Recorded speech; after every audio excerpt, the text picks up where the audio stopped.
Welcome back, everybody. As a student of history and a student of culture, I find this to be an amazingly fascinating time to actually live in America. You know, at a time where a world power is in decline in front of us, and most of us are just trying to live normal lives, ignoring the fact that this country is falling apart, that it's going to continue to get worse. We will push it off and live in delusion as much as we can. But what bothers me are the defenders of those who are destroying our lives. And it's not just me. People all over the country right now are waking up to it. You're waking up to it. You're understanding, you have understood for quite some time that these fucking vultures are picking away at the corpse of America, and they're taking away all the resources that Americans have. But there's people who still defend them. There's people who still fall for the same bullshit of pick yourself up by your own bootstraps. You just got to work harder. You got to stop buying avocado toast. You got to stop buying lattes. People still believe in that. There's so many people out there who don't even realize that, the benefits that they've inherited are being taken from them. The resources that they may need have been stolen from them as our society has been continuously plundered for like a couple of generations now. And it's getting worse as we're getting to the point where it's just massive wealth disparity. And people will still defend that system. And it makes no sense. But I found a kind of a great illustration of this in kind of a Crash Out that really puts into words, I think, better than I can. So let's have a look. And they're looking down at all times and siphoning as much of our fucking benefits, as much as the things that give us a quality of life, our basic human needs and necessities. They siphon that from us every day, and you don't have a fucking problem with that? Boot-licking ass niggas. They got their boot on your motherfucking head, pressing it into the concrete. And you trying to turn around while your head being smashed into the concrete so you can lick your fucking tongue out and lick the bottom of their boot. Talking about people who have less than you need less. When the reality is you need more. And you shouldn't be ashamed to ask for more. I find this to be a really interesting point because many people really don't understand that their lives are in decline, that their lifestyles are in decline, that living in America should be so much better, but these things are being taken away from them, siphoned off, stolen, whatever way you want to put it. But still people support that. And the people who support it often are the people who need these benefits the most. We see it with the AGA people out in rural America. People who are dependent on the social safety net, people who are dependent on Medicaid, on food assistance, on housing assistance. These are the same people who will cheer on when those benefits are stripped away from other people, and inevitably them, because there's something in America that says, I just want to be on top of the pile. I want to be on top of the pile of bodies. That means that I'm better. That means that I won. And it's gross and it's disgusting, but it's something that's become so kind of core to American reality and the American mindset. It's just, I need to be better than you. That's it. And it's disgusting. Community is everything, but we don't have it here. Do you even know what community is? Do you know what it's like to have support from people that aren't just within your direct family, but to have friends and have neighbors who actually have your back, not just in I'm going to answer your drunk text, but no, like they're going to be there to support you when you need to be supported. You lose your job, they're going to help you out. You go homeless and you're not going to be living in your van because someone's going to take you in. I've been to some countries where you never see homeless people, and you know why? It's because they have community and they have family structures still. And we don't even understand that. We just like, oh no, these same problems that we have here are everywhere. No, that's absolutely not the case. Like, we want to hate on the Middle East a lot, but guess what? You see a lot of homeless people in the Middle East when you go there? No, you don't. No, you don't. Because the families don't allow them to be homeless. They bring them in as much as they can. Of course, you're going to have your onesies and twosies out there. But community and family mean something. And when it stops meaning something, it's only about the individual. The individualistic culture that America has is its own cancer. It's its own undoing. And the people who support that are just kind of gross. And you can't take them seriously. Just don't like them. Right? These are the people that really are only meant to be despised. Because these are the people who, if you hit the street, right? If you lost everything, they would smile and be happy about it. It would justify to them that they're better than you. And that's their entire goal. Even though they can be living in a trailer in the middle of nowhere, they have nothing. They're alcoholics. Their kids don't call them. They weren't invited to family Thanksgiving, which, might be a good thing, because those are the kind of people you don't want at the dinner table. Ugh. Because they ain't never ashamed to ask for more out of you. There ain't no shame about taxing you more, asking for more. There ain't no shame about raising the rate of retirement, asking for more. There ain't no shame around turning a 30-year mortgage into a 50-year mortgage, asking for more. They always asking for more. And the people who ain't got shit you think deserve less when you really deserve more. So stop looking side to side, stop looking down, and start looking up. Because when you look up, you'll realize how you're getting fucked. See, I love that because it's true, and I'm somebody who loves truth, as do we all. Like, I'm tired of America kind of sugarcoating the distress that the people are actually in. My big problem with Americans, even though this is my country, my biggest problem, one of the reasons why I just want to leave the most, is because people don't realize that their lives can be so much better. They don't realize that everything that they've had, that they don't realize that all the potential that they have has just been stripped away from them. It's been stripped away from them, and we're distracted, and we're sent to blame it on someone else who they've had everything taken away from them too. We can say left and right all we want, and listen, the people who still support this, they need to be called out. They need to be addressed. They need to be laughed out of society, really. Because the thing is, the vast majority of Americans know right now that this is an up and down thing. But for some reason, the microphone's being given to the people. It's not for some reason. It's being done on purpose. The microphone of social discourse is being given to the people who are only going to push the idea of left and right. And that's because the system is specifically designed to keep people at each other's throats and not to recognize real issues. Because if Americans actually came together and saw what the real issues were, saw that they were being plundered, saw that they were being just absolutely mugged by the wealthiest people, the oligarchs, CEOs, the major corporations, the politicians, the heritocracy, if they actually realized this country would burn. And like I said, maybe it should at this point. If the system has become so toxic and poisonous that it's put people in kind of a rabid fit of anger towards their fellow countrymen and not allowed them to actually see what the true problem is, maybe the whole system just has to come down at some point and, just let the ashes be the fertilizer for the next society that comes up. Because if it continues this way, how Mad Max can we really get here? That's the question. How Mad Max can we get? How much of our tax-paying dollars are we handing out to prop up other countries? How many of our tax-paying dollars are we handing out to bail out corporations? So they deserve a handout. But we don't? Because the binary way of thinking, it's a bailout for them, it's a handout for us? No. If you work 40 hours a week, you should have food. If you work 40 hours a week, if you work 30 hours a week, if you work 20 hours a week, if you're working in this country, if you exist in this fucking country, you should eat. I don't care about the working part. If you live in this country, you should eat. If you live in this country, you should have access to healthcare. If you lived in this country, you should have access to education. How many fucking idiots grow up with rich parents and get legacy enrollment into these high-level Ivy League colleges and don't go on to do shit with the education because they don't need an education because they have nepotism? No, the game is rigged. It's extremely lopsided. And because you need more,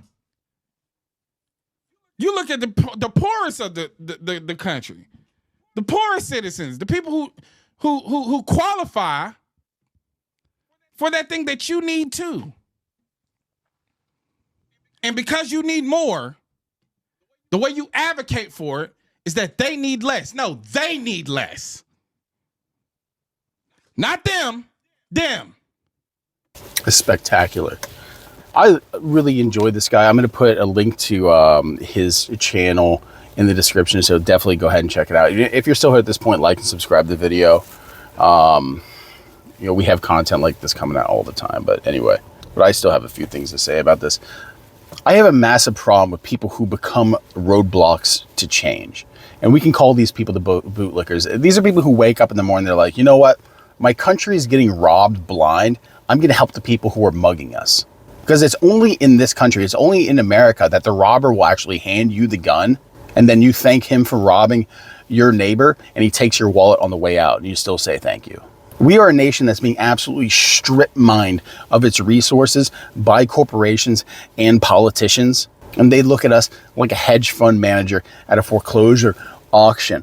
I mean, these people see a desperate family and it makes them excited because they know that there's opportunity there for them to capitalize on. We're the oil for this great machine in America, but for some reason the machine bills us for that same oil.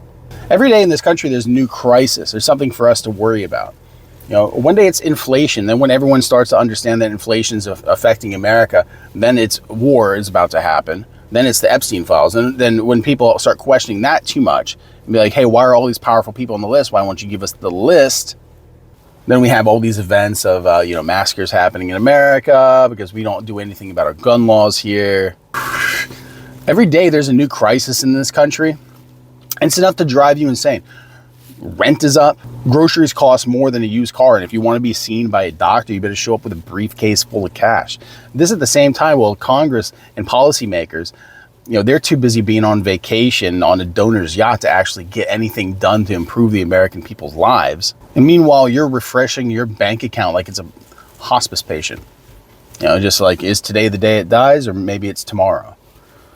But the fun part, and like I said, kind of the core topic of this video is, while your life's falling apart in America, right? While you're losing your home, while your savings is being just absolutely devalued to the point that you might as well spend it because it's not going to be worth anything tomorrow, you have these precious unicorns out there who still defend the same corporations and politicians that are busy lighting them and you on fire. They defend these people like it's a religion, not just a hobby. These people are polishing corporate boots so hard, you think they're trying to buff their reflection into a better life.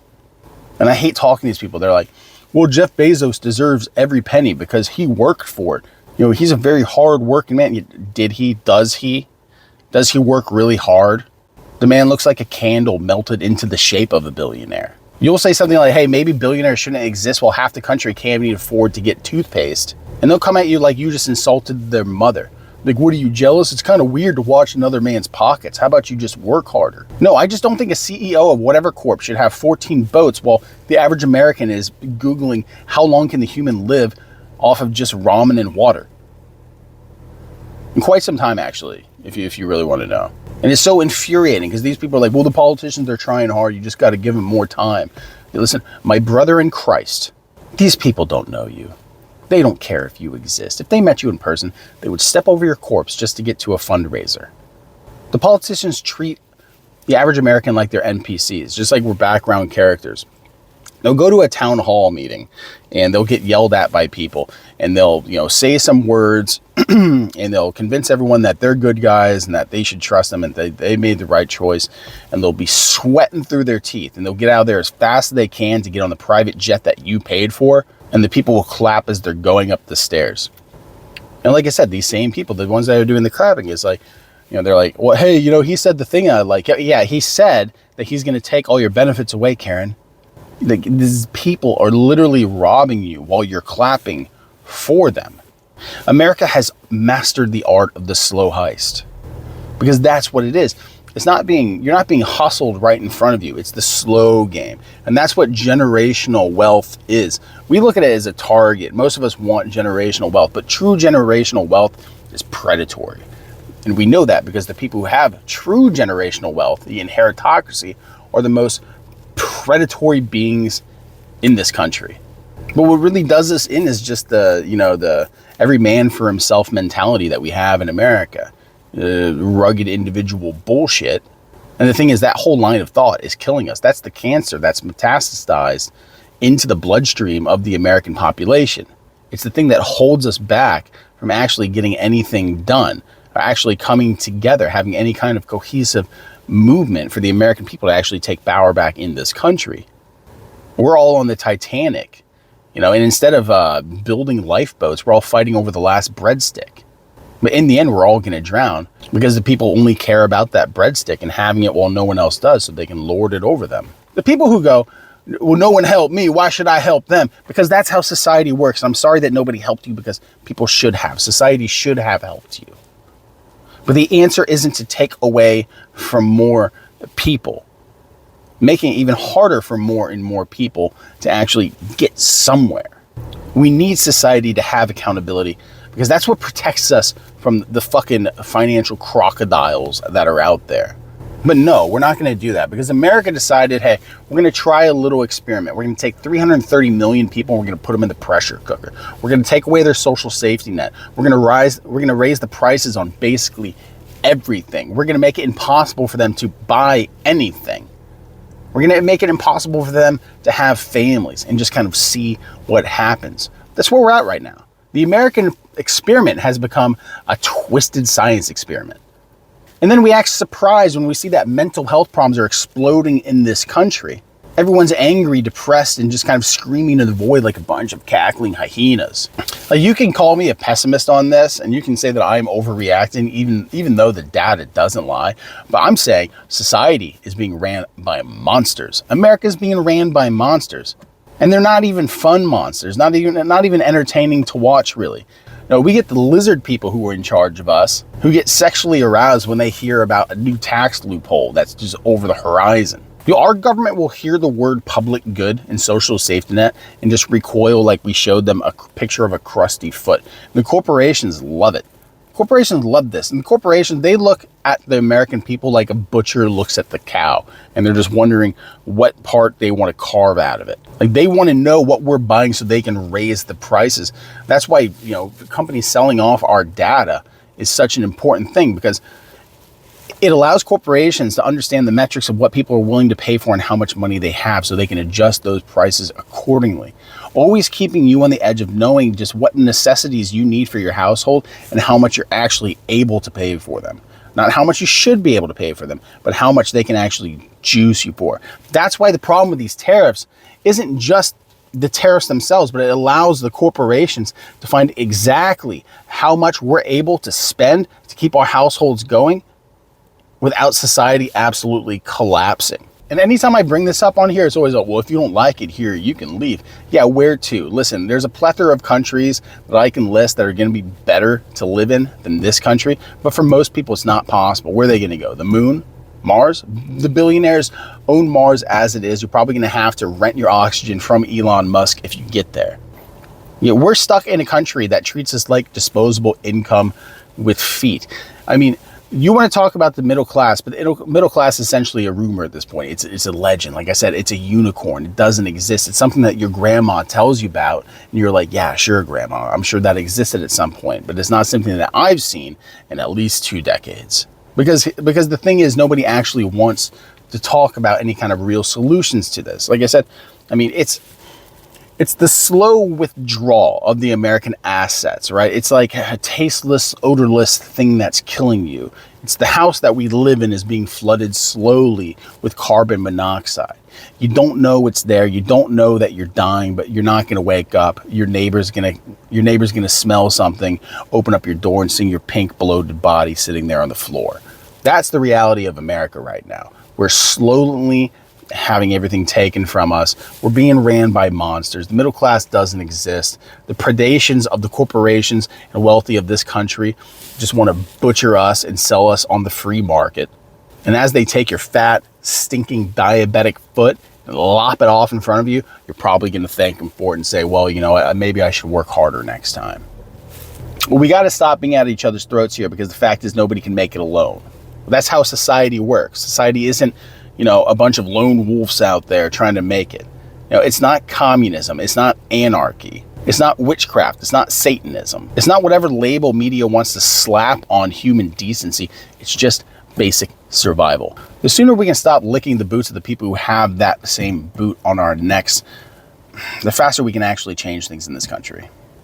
But until then, until that glorious day, America will continue to be grifted and scammed and all of our wealth siphoned off by bad cartoon villains. And I'll be right here the whole time. right? Screaming at you with the truth, because that's the mission that I'm on at this point. If you're still here at this point, like and subscribe. Think about becoming a member. All that jazz. Donations always good. Appreciate you guys as always. Time to come together. Time to come together. Time to come together. Community.